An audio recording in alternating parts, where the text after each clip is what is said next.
لا يصلي وسلم دائما أبدا على حبيبك خير الخلق كلهم. Ruuxul Adab TV xam ak xamle jàng ak jàngale yeewu yeete Ruuxul Adab TV mooy dundal xol yi.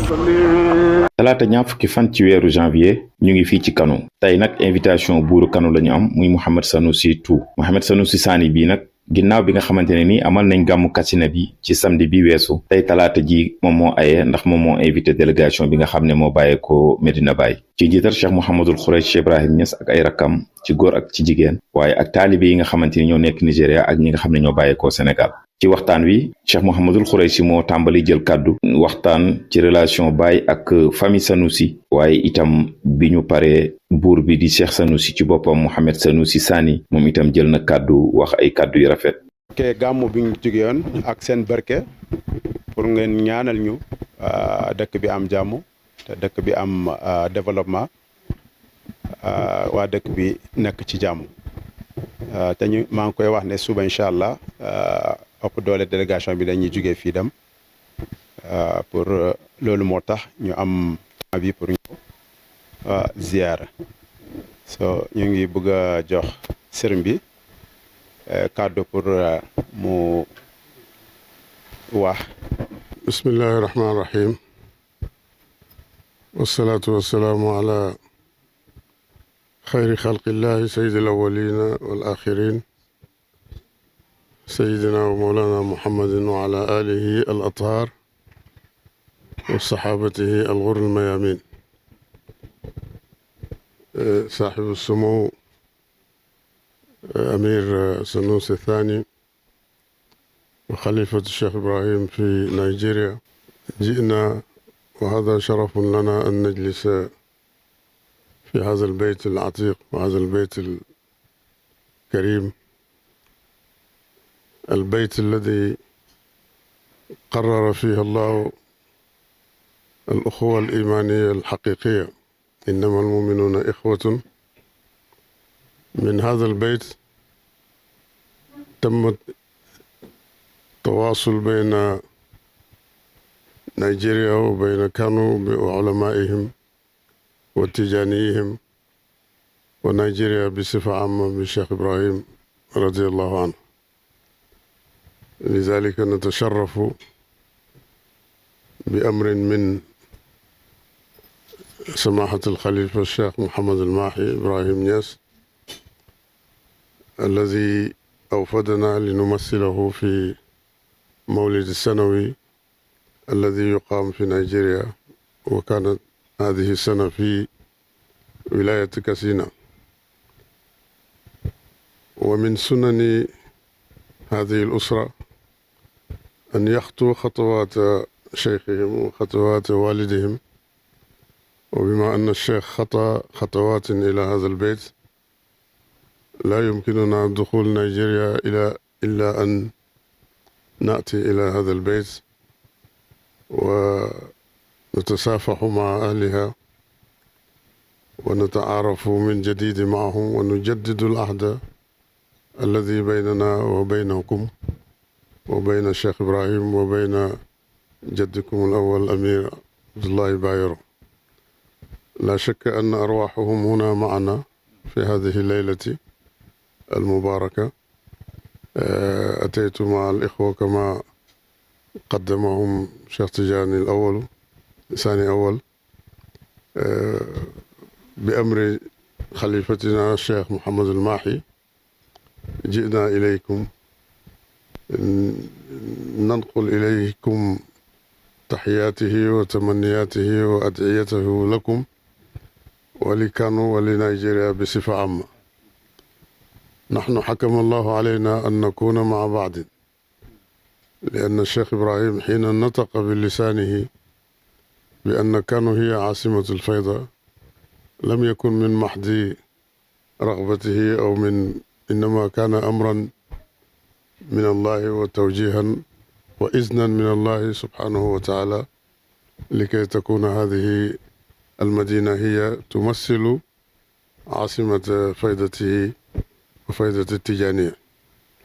إذن لا نطيل عليكم لأنكم أتيتم كما قلتم من جامعة، وجئنا فقط نيابة عن الأسرة ونيابة عن الخليفة أن نجدد لكم العهد الذي بيننا بين أجدادنا، وندعو الله لكم التوفيق. لا شك أن هذه المسؤولية مسؤولية جمة، كون الله تبارك وتعالى يختاركم خلفا لأجدادكم وخليفة للشيخ إبراهيم، هذه مسؤولية كبيرة جدا، لكن المسؤوليات الكبار دائما تنح إلى رجال كبار. أرجو أن يكون الله في عونكم دائما، وأرجو من الله تبارك وتعالى أن يحمي هذه الولاية، ومن بركة هذه الولاية يحمي نيجيريا كلها. نحن نعرف أن هناك أهداف وأطماع في إفريقيا بصفة عامة، ليست نيجيريا فقط، ونيجيريا ركن مهم في غرب إفريقيا، لذلك لا نريد زعزعتها. نطلب من الله أن يبعد عن نيجيريا شر الفتن وشر التطرف وشر الإرهاب، وأن يبيد مقاصد الأعضاء والتامعين الذين يطمعون في خيرات إفريقيا، وأن يطيل الله في عمركم، وأن يبارك لكم ويحقق لكم كل الأمنيات التي سواء في مجالكم العملي أو في المجال الديني، وأرجو الله أن يحقق لكم ذلك.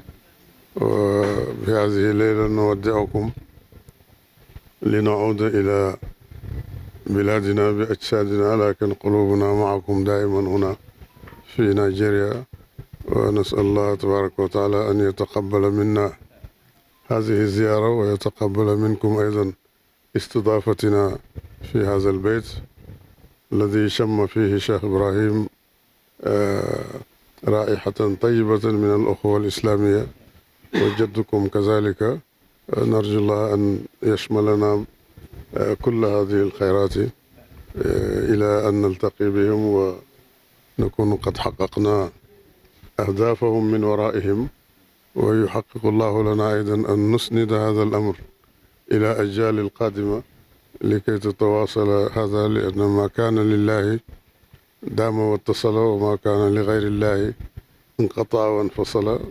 ولا شك أن هذه العلاقة أسست على التقوى، وأسست على التعاون، وأسس على الأخوة الإسلامية، وأسس على البر والتقوى.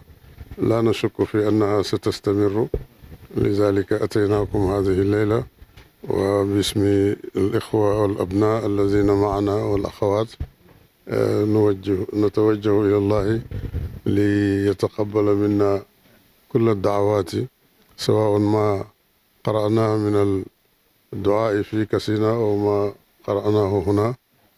الله قادر على أن يحقق لنا كل ذلك بجاه رسول الله صلى الله عليه وسلم، وبجاه سيدي أحمد التجاني رضي الله عنه، وبجاه الشيخ إبراهيم رضي الله عنه.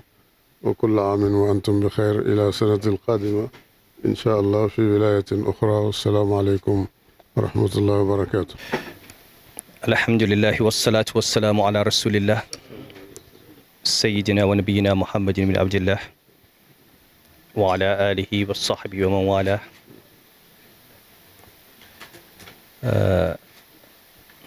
في البداية نشكر الله سبحانه وتعالى أنه قدر هذا اللقاء، وكما قلتم يا سيدي هذا البيت والبيت الذي التقى فيه مولانا الشيخ إبراهيم رضي الله عنه مع جدنا أمير بايرو، ولا نزال نشكر الله على هذه النعمة.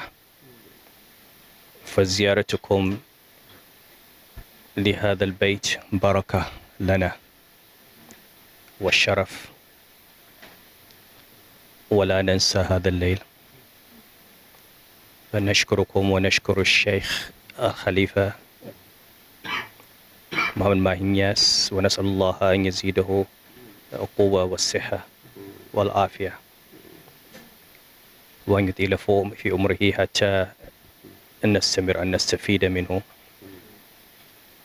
ونسأل الله سبحانه وتعالى أن يتجمد أجدادنا برحمته وأن يجازيهم خيرا على ما قدموا لنا وما تركوا لنا.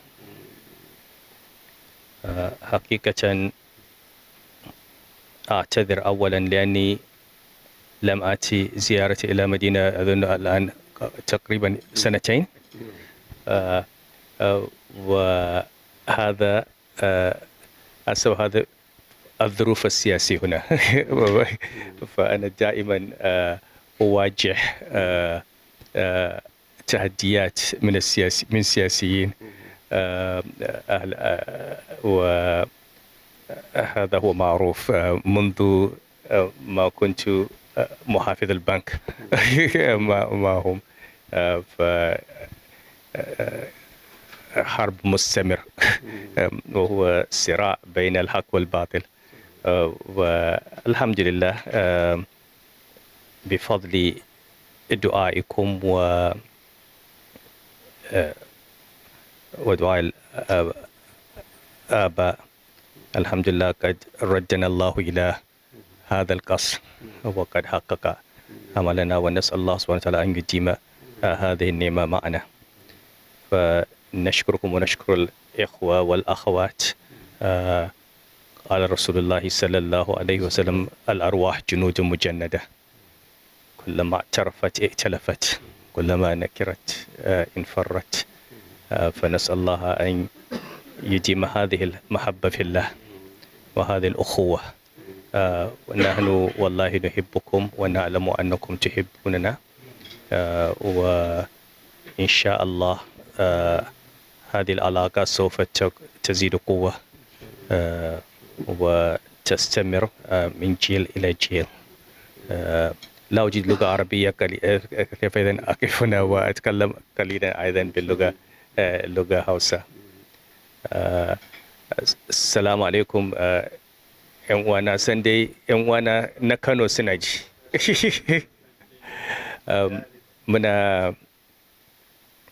Muna maraba da shehunanmu sayyidoji maza da mata, iyalan maulanmu Sheikh Ibrahim radiyallahu anhu, kamar yadda Maulana ya faɗa, wannan gidan shine gidan da Sheikh Ibrahim radiyallahu anhu ya zo ya sadu da kakanmu Sarkin Kano Abdullahi Bayero. Kuma zuwanku gidan nan albarka ne a gidan nan, kuma ɗaukaka. Muna godiya kwarai da gaske. Mun gode wa Sheikh Muhammad Mahi da ya ciro ku. Ba za mu taɓa mantawa da ƙaunar take tsakanin gidanmu da gidanku ba. Albarkacin addu'o'inku Allah yana cikin lamarinmu, yana taimaka mana. Mun san albarkacin alaƙarmu da ku ne, ba za mu manta ba. Kuma da izinin Allah wannan alaƙa sai dai ta ƙara ƙarfi.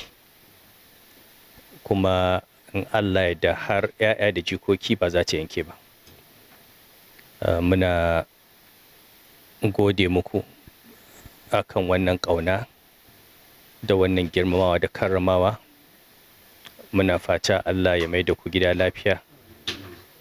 Shi Sheikh Mahi Allah ya ƙara masa lafiya. Kuma na yi itizari wajen shekara 2 ban zo Madina ba saboda rigingimu da muke ta yi bugawa na siyasa a nan. Amma insha Allah subhanahu wata'ala nan ba daɗewa ba zan zo ziyara, zan zo na ganku kamar yadda aka saba. Kuma Allah ya nuna mana, Allah ya ba mu lafiya da zaman lafiya, kuma ci gaba da wa kasar mu addu'a. Muna bukatar addu'a. Allah ya amsa.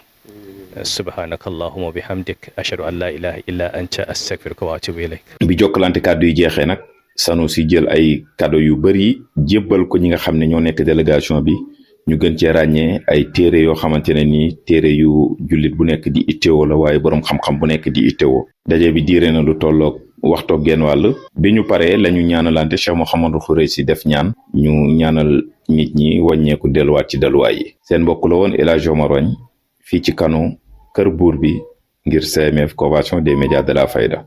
salaamualeykum wa rahmatullahi taala wa barakaatu. la salli wa sallim daiman abada ala bidika xayril xalqi kulli. Ruuxul Adab TV xam ak xamle jàng ak jàngale yeewu yeete. Ruuxul Adab TV mooy dundal xol yi.